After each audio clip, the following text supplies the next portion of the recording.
الحمد لله الذي أمرنا بالاتحاد والوفاق ونهانا عن الشقاق والنفاق، ونستغفره ونتوب إليه من سوء الأفعال والأخلاق. أشهد أن لا إله إلا الله وحده لا شريك له المحسن الرحيم الخلاق، وأشهد أن محمدا عبده ورسوله المبعوث متمما بمكارم الأخلاق. اللهم صل وسلم على سيدنا محمد أفضل الخلق على الإطلاق، وعلى آله وأصحاب الفائزين بنصر الأمة في الآفاق، صلاة وسلاما دائمين متلازمين إلى يوم التلاقى. أما بعد، فيا عباد الله اتقوا الله حق تقاته ولا تموتن إلا وأنتم مسلمون، واعلموا أنكم قادمون إلى الله، ولتنظر نفس ما قدمت لغد، واتقوا الله إن الله خبير بما تعملون. وأنيبوا إلى ربكم وأسلموا له من قبل أن يأتيكم العذاب ثم لا تنصرون. ولتكن منكم أمة يدعون إلى الخير ويأمرون بالمعروف وينهون عن المنكر وأولئك هم المفلحون. Hadirin sidang Jumat rahimakumullah, selalulah bertakwa kepada Allah Subhanahu wa taala dengan sebenar-benarnya takwa. Jalankan perintah-perintah Allah, jauhi segala larangan-larangan Allah, dengan berkeyakinan tidak ada keberuntungan dan kesaksian yang sebesar-besarnya melebihi orang mau taat kepada Allah. Tidak ada kehinaan dan kerugian yang sesungguhnya melebihi seorang berani maksiat menentang perintah-perintah Allah. Hadirin yang dimuliakan Allah Subhanahu wa taala, hari Jumat ini adalah hari yang sangat istimewa. Hari Jumat ini dinamakan hari Yaumul Mazid, hari istimewa, hari bonus, tambahan nilai-nilai amal kebaikan. Hari Jumat dikatakan Jumat, dalam kitab Al-Bujairimi dikatakan dari kata asal bahasa Arab jamaah, karena di hari Jumat berkumpul semua kebaikan dunia dan akhirat. Ada kata kil juga mengatakan Jumat ini berasal dari kata-kata jamaah, yakni hari berkumpulnya umat Islam satu kampung, yakni di masjid pada hari Jumat.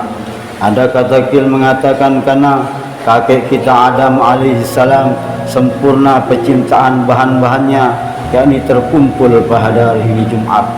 Ada juga qil mengatakan karena pada hari Jumat ini bertemunya setelah turun dari surga mbah kita, kakek kita Nabi Adam dan Hawa bertemu pada hari Jumat.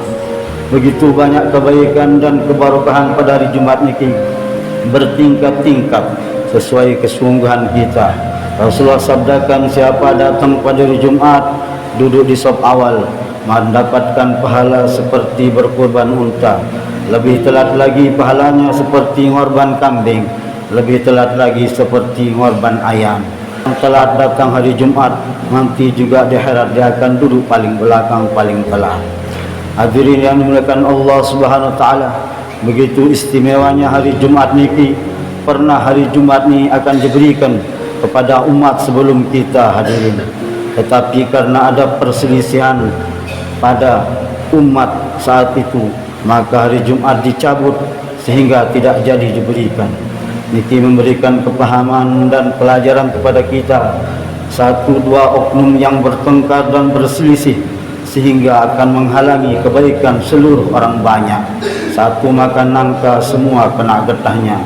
Kadang di kampung kita satu dua orang yang tidak bertegur sapa, berselisih, bermusuhan, maka satu kampung gagal mendapatkan rahmat kebaikan. Maka kita bertobat kepada Allah Subhanahu wa taala dari berbuat dosa yang merugikan orang lain. Kalau kita berbuat dosa terpaksa pun jangan melibatkan orang lain.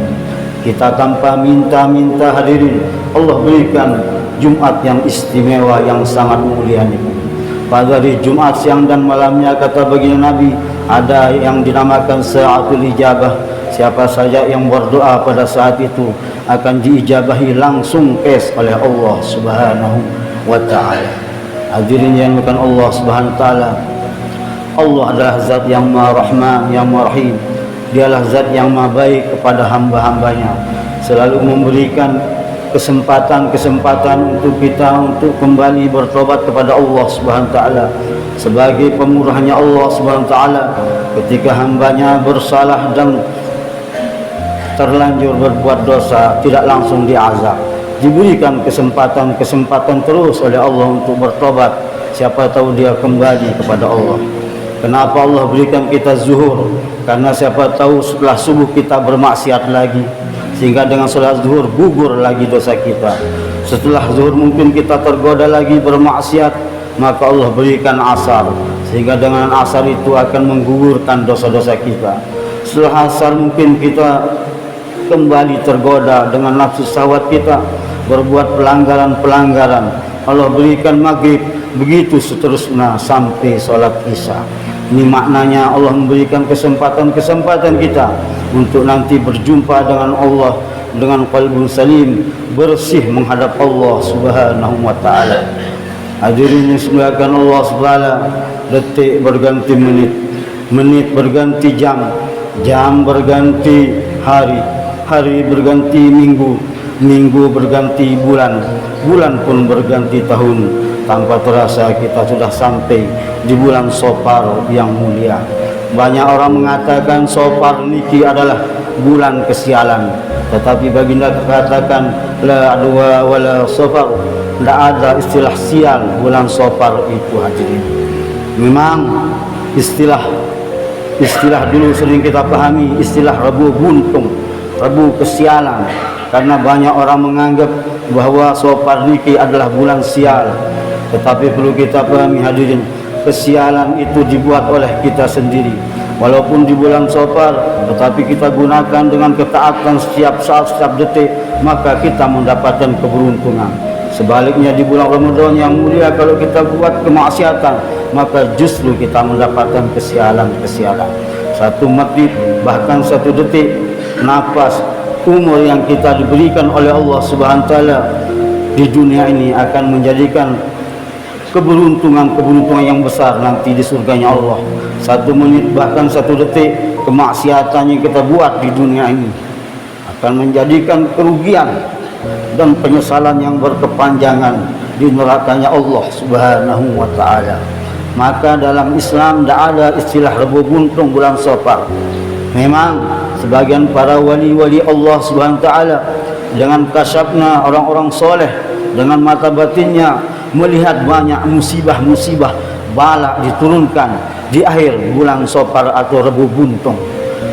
Maka para ulama beristimbat boleh mengadakan solat untuk tolak bala, tetapi dalil secara khusus tidak ada.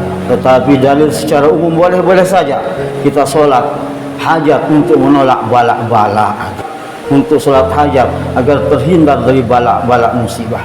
Artinya tergantung kita. Kalau kita percaya bahwa Rabu Buntung niki banyak musibah bala yang didatangkan, maka boleh saja kita salat hajat agar terhindar kita, keluarga kita dari bala musibah dan penyakit. Tidak ada larangan. Salat niki boleh kapan saja, hadirin. Tetapi bukan hanya Rabu Buntung, hadirin. Semua saat, semua hari, semua bulan. Sebenarnya kalau musibah itu banyak sekali. Begitu banyak peperangan, kezoliman di dunia ini, hadirin. Di negara kita begitu banyak pelanggaran, wanita menutup aurat, bahkan anak-anak kita banyak yang tidak sholat, anak-anak kita masih banyak yang narkoba, na'udzubillah, banyak perjinan kafe. Bukankah ini satu musibah? Banyak orang yang masih belum terlepas dengan riba, yang padahal tahu dosa riba ini, hadirin, Allah nyatakan perang dengannya, masih kita berani melakukannya. Bukankah ini suatu musibah yang sangat besar, hadirin? Maka setiap saat kita dianjurkan untuk sholat, menolak bala-bala yang datang, hadirin. Nyata-nyata kita tahu anak kita tidak sholat, kita masih enak tidur.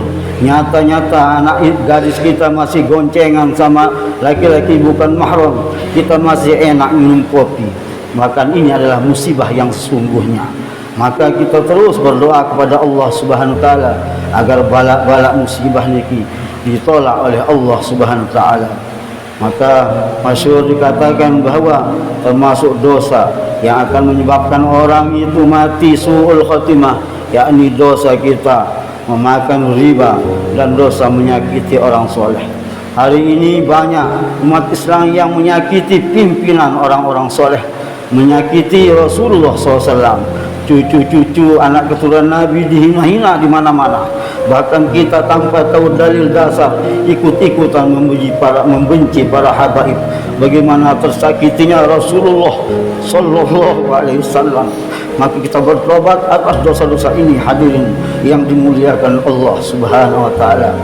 Umur kita semakin bertambah, semakin dekat perjumpaan kita dengan Allah Subhanahu wa taala. Bagaimana kita nanti dihadapkan baginda Rasulullah sallallahu alaihi wasallam, ingin minta syafaat beliau, tetapi kita menghina sunnah-sunnah beliau, menghina cucu-cucu beliau, menyakiti pewaris-pewaris ilmu beliau. Maka inilah suatu kejahatan dan dosa yang sangat-sangat besar. Kita merenung sejenak, hadirin. Umur kita sudah tua. Ulama-ulama dulu sudah umur 5 tahun merenung, ya Allah, umurku sudah 50 tahun, aku tidak pernah bersungguh-sungguh beribadah kepadamu. Umurku sudah 60 tahun, dek jiwa sungguh-sungguh untuk ibadah, ya Allah. Berapa banyak umur-umur yang kita sia-siakan, berapa banyak rezeki yang kita gunakan seharusnya mentaati Allah, justru kita gunakan untuk menyakiti Allah Subhanahu wa taala. Nikmat-nikmat yang belum kita syukuri, ya Allah. Kita merenung sejenak, berapa banyak kelalaian-kelalaian hak-hak anak istri yang belum kita tunaikan. Pernahkah saya khusyuk salat sungguh-sungguh, ya Allah? Ya Allah, ya Tuhan kaji, begitu banyak kelalaian yang kita buat. Berapa banyak kelalaian, kemaksiatan, berapa banyak yang kita menyakiti Rasulullah sallallahu alaihi wasallam. Maka kita jadikan hari Jumat yang mulia niki menjadi hari untuk kita bertobat, merenungi begitu banyak dosa-dosa kita yang, dan kita niatkan sisa-sisa umur kita untuk kita taat kepada Allah. Kita jaga, doakan anak keturunan kita menjadi orang yang cinta kepada masjid, cinta dengan Al-Quran. Kita mencari penerus-penerus yang membanggakan Rasulullah sallallahu alaihi wasallam. Maka jangan kita tertipu, terikut berdaya dengan kata-kata rebu buntung, rebu kesialan. Tidak ada kesialan asalkan kita mau bertobat kepada Allah Subhanahu wa taala, mau taat kepada Allah Subhanahu wa taala. Maka kita hilangkan ego, kita hilangkan kesombongan, kita hilangkan segala keras hati kita demi untuk menyayangi diri kita, hadirin. Bagaimana kagetnya kita ketika kita saling bermusuhan, tidak berbaikan, ketika kita masih terlibat dengan riba, ketika kita masih jauh dengan masjid, ketika kita lali dengan anak-anak kita, dengan cucu kita, tiba-tiba Israel datang. Alangkah ngeri, alangkah kagetnya. Kita tidak akan bisa mundur sedikit pun waktu kita apabila jadwal Israel telah ditentukan untuk kita. Jalallahu iyyakum minal faizin al amin, wa adkhalna wa iyyakum fi zumratil muttaqin al mu'minin al muqinin, wa adkhalna wa iyyakum fi zumratil muttaqin al muqinin. A'udzu billahi minasy syaithanir rajim. Bismillahirrahmanirrahim. Wal 'ashr innal insana lafi khusr illa alladhina amanu wa 'amilus solihati wa tawassaw bil haqqi wa tawassaw bis sabr wa qur rabbighfir warham wa anta khairur rahimin.